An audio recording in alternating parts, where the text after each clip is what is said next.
Welcome to Ambe IT classes. साथियों, इस video में हम कवर करेंगे कंप्यूटर से संबंधित top most question and answer जो हर एग्जाम में बार बार पूछे जाते हैं।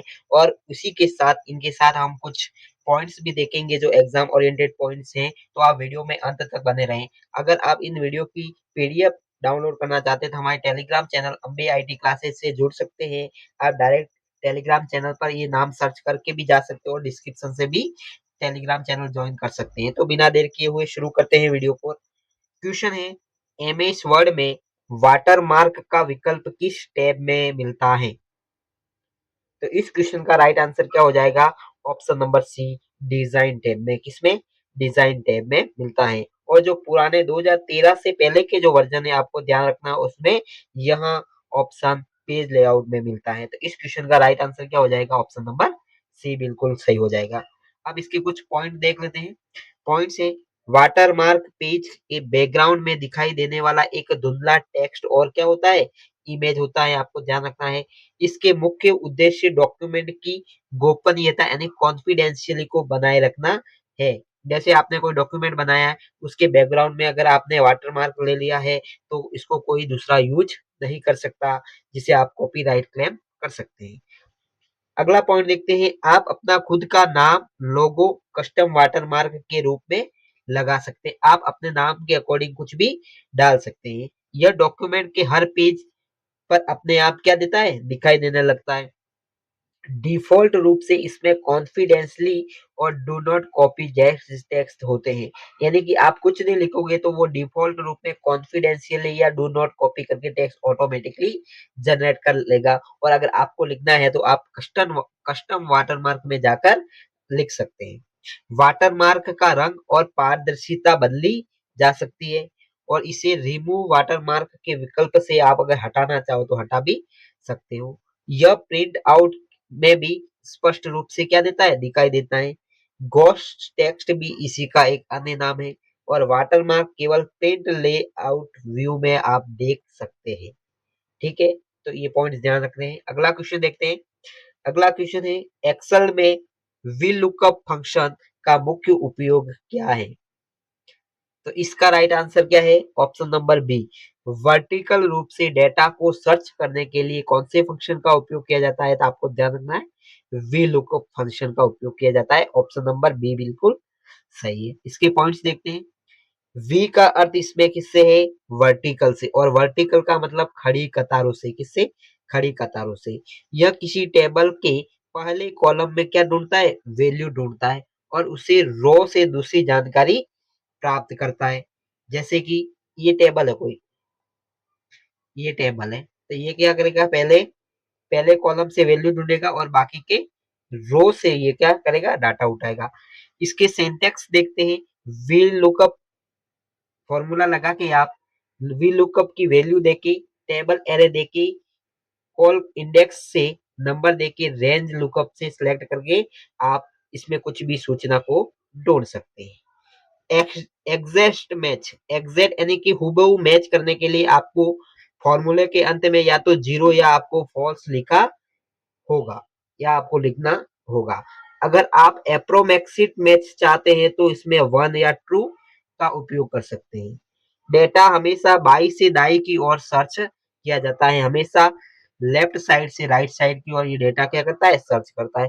अगर कोई वैल्यू इसको नहीं मिलती है तो ये हैज एन का एरर दे देता है। हॉरिजॉन्टल सर्च करने के लिए आपको एच लुकअप का उपयोग करना पड़ेगा। और यहाँ डेटाबेस मैनेजमेंट और अकाउंटिंग में सबसे महत्वपूर्ण क्या है? फंक्शन है। और आधुनिक एक्सेल में वी लुकअप और एच लुकअप की जगह एक्स लुकअप ने अपनी जगह बनानी शुरू कर दी है, जो ज्यादातर लचीला है।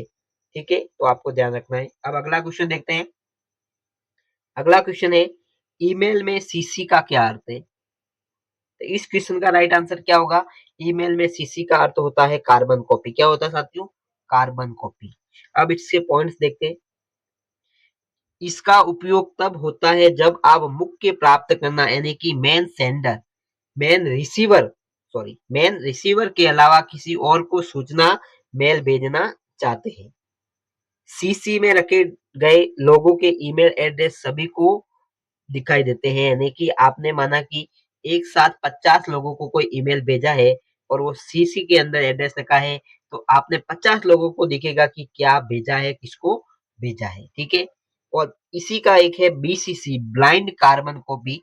इसमें एड्रेस किसी को भी दिखाई नहीं देता है। इसमें मतलब किस किस को भेजा वो आप देख सकते हैं, जबकि ब्लाइंड कॉपी, कार्बन कॉपी के अंदर आप एड्रेस नहीं देख सकते।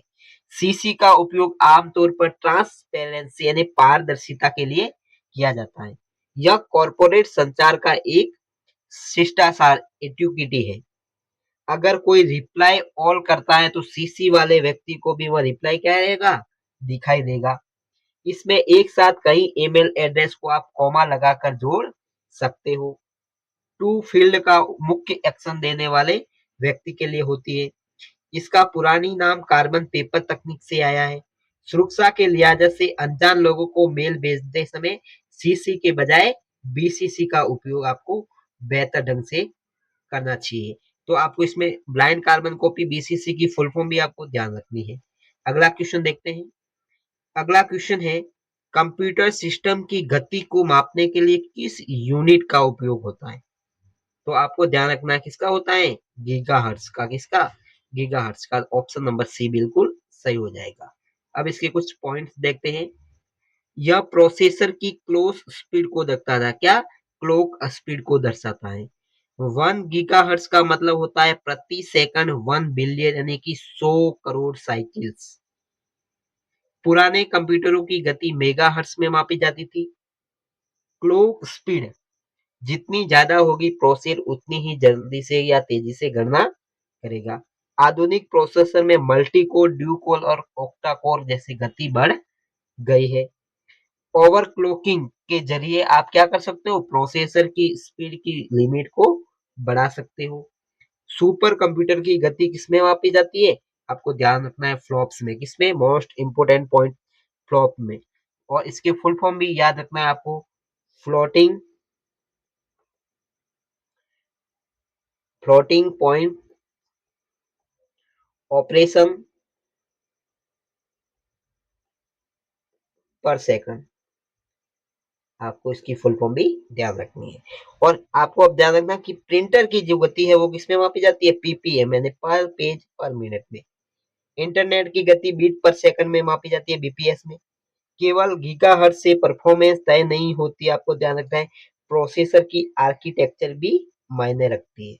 तो आपको ये कुछ पॉइंट ध्यान रखने हैं। अगला क्वेश्चन देखते हैं। अगला क्वेश्चन है, एमएस वर्ड में फॉर्मेट पेंटर का उपयोग किसके लिए किया जाता है? एग्जाम की दृष्टि से स्टार क्वेश्चन। तो आपको ध्यान रखना है एमएस वर्ड में फॉर्मेट का पेंटर का उपयोग ऑप्शन नंबर बी, एक जगह की फॉर्मेटिंग कॉपी को दूसरी जगह लगाने के लिए किया जाता है। तो इसका right answer option number B होगा। अब इसके भी कुछ फैक्ट्स देखते हैं। यह आपको कहाँ मिलेगा, होम टैब के क्लिप बोर्ड में। कहाँ पे, क्लिप बोर्ड में। इसकी शॉर्टकट कुंजी है control plus shift plus C copy, और control plus shift plus V क्या है, पेस्ट है। आप नॉर्मली कॉपी करोगे तो कंट्रोल प्लस सी, और अगर फॉर्मेट पेंटर के साथ करना चाहते हो तो कंट्रोल प्लस सी, और पेस्ट के लिए control plus shift plus V का आपको उपयोग करना पड़ेगा। यह केवल फॉर्मेट यानी कि रंग, साइज और स्टाइल को कॉपी करता है, टेक्स्ट को कभी कॉपी नहीं करता है। आपको ये पॉइंट भी ध्यान रखना है। अगर आप आइकन पर डबल क्लिक करते हैं तो आप इन्हें कई जगहों पर इस्तेमाल कर सकते हैं। यह समय बचाने के लिए एक बेहतरीन टूल है। इसे आप एस्केप दबाकर बंद कर सकते हैं। यह एक्सेल और पावर पॉइंट में भी उपलब्ध है। यह सबसे ज्यादा उपयोगी कहाँ है, हेडिंग स्टाइल को कॉपी करने के लिए। यह बॉर्डर, शेडिंग की फॉर्मेटिंग को भी कॉपी कर सकता है। इसका उपयोग करने के लिए पहले सोर्स टेक्स्ट को क्या करना पड़ता है, सिलेक्ट करना पड़ता है। आपको कुछ पॉइंट ये ध्यान रखने हैं। साथियों, वीडियो अच्छा लग रहा हो, अगर आपको ये वीडियो बहुत अच्छा लग रहा है तो चैनल को लाइक, शेयर एंड सब्सक्राइब करना ना भूलें। अगला क्वेश्चन देखते हैं कि शॉर्टकट की का उपयोग विंडोज डेस्कटॉप पर रिफ्रेश करने के लिए होता है। तो इसका राइट आंसर क्या होगा, ऑप्शन नंबर बी, F5। कौन सा, F5। इसके पॉइंट्स देखते हैं। यह डेस्कटॉप आइकन और फोल्डर लिस्ट को क्या करता है, अपडेट करता है। वेब ब्राउजर में यह पेज दोबारा रीलोड करने के लिए भी उपयोग किया जाता है। रिफ्रेश करने से पहले कंप्यूटर की स्पीड तो नहीं बढ़ती, लेकिन केवल एक ये मित्र के उससे रिफ्रेश हो जाता है। पावर पॉइंट में F5 दबाने पर स्लाइड शो स्टार्ट हो जाती है। आपको ध्यान रखना है ये point. Control plus F5 web browser में हार्ड रिफ्रेश यानी कैश क्लियर करके मोड करता है। एक्सेल में गो टू डायलॉग बॉक्स खुलता है, आपको ध्यान रखना है। टैली में यह सेल्स वाउचर खोलता है। अगर डेस्कटॉप पर कोई बदलाव तुरंत नहीं दिख रहा तो रिफ्रेश काम आता है, आपको ध्यान रखना है। राइट क्लिक करके भी आप रिफ्रेश कर सकते हैं।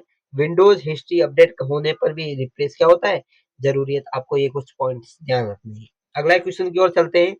अगला क्वेश्चन है, कंप्यूटर में डिस्क फ्रेगमेंटर क्या होता है, का कार्य क्या है। तो आपको ध्यान रखना है, इसका right answer option number B है। बिखरी हुई फाइलों को व्यवस्थित करना ताकि सिस्टम क्या हो, तेज गति से चले। अब इसके पॉइंट्स देखते हैं। इसके पॉइंट्स हैं, यह एक सिस्टम यूटिलिटी सॉफ्टवेयर है, आपको ध्यान रखना है। और समय के साथ फाइलें हार्ड डिस्क से अलग अलग हिस्सों में बिखर जाती है, उसे क्या कहते हैं, फ्रेगमेंटेड। क्या कहते हैं, फ्रेगमेंटेड। यह क्या करता है, यह फाइलों के टुकड़ों को एक साथ लाता है ताकि रीड हेड जल्दी से डाटा को पढ़ सके। यह केवल हार्ड डिस्क के लिए उपयोगी होता है, आपको ध्यान रखना है। एसएसडी में डिस्क फ्रेगमेंट की सलाह नहीं दी जाती है, वहां ऑप्टिमाइज का विकल्प होता है, ध्यान रखना है। इससे फ्री स्पेस भी एक जगह क्या होता है, इकट्ठा हो जाता है। विंडोज में इसे ऑटोमेटिक रन होने के लिए शेड्यूल किया जाता है। इससे प्रोग्राम जल्दी खुलते हैं और बूटिंग समय क्या होता है, कम हो जाता है। यह हार्ड डिस्क की लाइफ को बढ़ाने में क्या करता है, मदद करता है। इसे ड्राइव ऑप्टिमाइजेशन के नाम से भी जाना जाता है, आपको ये पॉइंट्स ध्यान रखना है। मोस्ट पॉइंट, ये एक सिस्टम यूटिलिटी सॉफ्टवेयर है। अगला क्वेश्चन देखते हैं। अगला क्वेश्चन है, कंप्यूटर नेटवर्क में गेटवे क्या है। तो इसका राइट आंसर भी हो जाएगा ऑप्शन नंबर बी। दो अलग अलग प्रोटोकॉल वाले नेटवर्क को जोड़ने वाला डिवाइस है क्या, गेटवे। तो राइट आंसर क्या होगा, ऑप्शन नंबर बी। अब इसके पॉइंट्स देखते हैं। यह नेटवर्क के लिए एक प्रवेश द्वार की तरह कार्य करता है। राउटर अक्सर गेटवे की भूमिका निभाता है। यह ओएसआई मॉडल की सभी 7 परतों पर कार्य करता है। कौन, राउटर और गेटवे। यह अलग अलग आर्किटेक्चर वाले नेटवर्क के बीच संचार को क्या करते हैं, संचार को संभव बनाते हैं। सुरक्षा के लिए फायरवॉल के साथ जोड़ा जाता है। डिफॉल्ट गेटवे वह आईपी होता है जिसके जरिए डेटा लोकल नेटवर्क से बाहर जाता है। यह डेटा पैकेट को एक नेटवर्क से दूसरे नेटवर्क में ट्रांसलेट भी करता है। इंटरनेट पर आपके कंप्यूटर के लिए राउटर का आईपी एड्रेस गेटवे ही होता है। यह हार्डवेयर या सॉफ्टवेयर दोनों के रूप में हो सकता है। ईमेल गेटवे अलग अलग मेल सिस्टम के बीच मैसेज भेजता है। ये कुछ पॉइंट्स थे।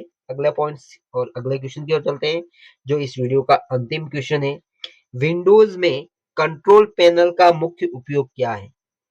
तो इसका राइट आंसर क्या हो जाएगा, सिस्टम सेटिंग और हार्डवेयर को कॉन्फ़िगर करने के लिए उपयोग किया जाता है। अब इसके पॉइंट्स भी देख लेते हैं। यहाँ से आप सॉफ्टवेयर को अनइंस्टॉल कर सकते हैं।